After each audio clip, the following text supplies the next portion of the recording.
राम राम। जैसा कि पिछले प्रसंग में बता रहा था, किस तरह रावण ने भगवान शिव की भक्ति की, उनसे वरदान मांगना चाहा। भगवान शिव ने शिवलिंग दिया, लेकिन वो मार्ग में स्थित हो गया। रावण ने फिर तपस्या की, तब भगवान शिव ने उसको चंद्रहास नामक खड़ग दी। कहा, लेकिन एक बात याद रखना रावण, जिस दिन इस चंद्रहास का पूजन नहीं करोगे, वो दिन समझ लेना तुम्हारी मृत्यु निकट आ गई है। रावण ने कहा, ऐसा हो ही नहीं सकता कि मैं इसकी पूजा ना करूं, और मेरी मृत्यु तो आ ही नहीं सकती। जब भगवान राम जन्म लेकर पृथ्वी पर पहुंचे थे, तब भगवान शिव मां पार्वती से कहते हैं कि मुझे भी भगवान की सहायता करने के लिए अपने एक अंश को भेजना चाहिए। तो उन्होंने कहा, रावण तो आपका भक्त है, फिर प्रभु की राम की सहायता करके आप रावण को क्यों मारना चाहते हैं? भगवान शिव कहते हैं, उसने अपने 10 शीश चढ़ाकर 10 रुद्रों की पूजा की, लेकिन 11वें रुद्र की पूजा नहीं की। मेरा 11वां रुद्रांश ही इस पृथ्वी पर जाएगा।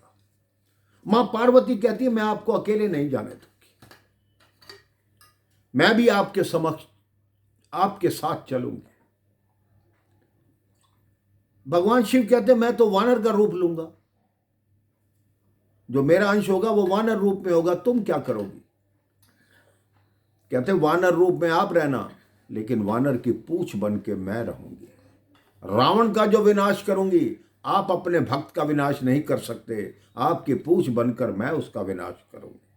तो मां पार्वती जो थी, वो हनुमान जी की पूंछ बनकर भोले बाबा के अंश के साथ वहां पर आ गई।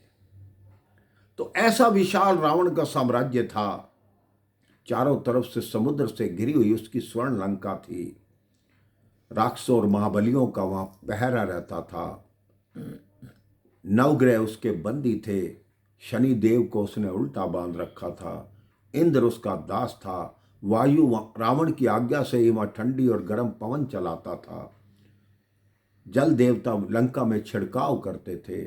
इतनी महान थी लंका। अब उसी रावण की बहन शूर्पणखा, जिसके नाक और कान लक्ष्मण जी ने काट दिए जब वो खरदूषण को ले गई, उनका भी वध हो गया। अब वो चिल्लाती हुई रावण की सभा में पहुंचती है। रावण उस समय अपने मंत्रियों से मंत्रणा कर रहा है कि संसार में कोई ऐसा नहीं जो हमारा सामना कर सके। हमने तीनों लोकों पर विजय प्राप्त की, तो तुम देवताओं, तुम साथियों के बल पर आज देवता हमारे दास हैं। तो हमें गर्व है कि हमारे सैनिक कैसे हैं, लेकिन आज किसी संसार में किसी की भी ऐसी हिम्मत नहीं जो हमारे सामने दृष्टि उठाकर भी देख सके। इतने में शूर्पणखा पुकार करती हुई आती है, दुहाई है, दुहाई है, लंका के महाराज आपकी दुहाई है। रावण कहता, क्या हुआ शूर्पणखा, तेरे नाक पर यह घाव कैसा? तो वो कहती, ये घाव नहीं है, ये तुम्हें चुनौती भेजी गई है। 2 मानव जो अयोध्या से आए हुए हैं और पंचवटी पर ठहरे हुए हैं, उनके साथ एक सुंदर स्त्री भी है।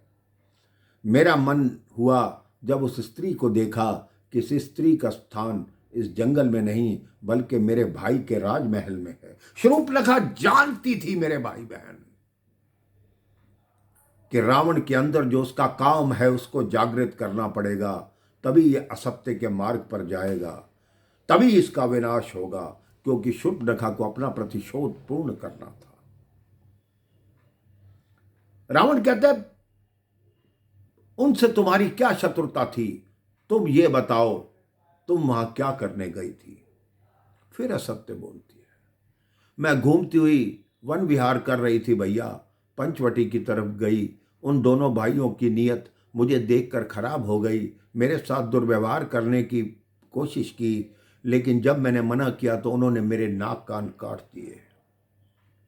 रावण तब क्रोधित हो जाता है कि बहना वो काटे नाक तेरी और जीते रहे जमाने में, टूटे ये बीसों भुजा मेरी, लानत है शस्त्र उठाने में।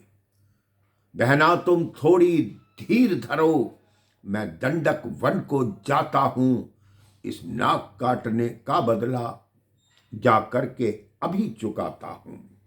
इसके बाद रावण की सभा में क्या हुआ, क्या निर्णय किया गया, ये मैं आपको अगले प्रसंग में बताऊंगा। राम राम, जय श्री राम।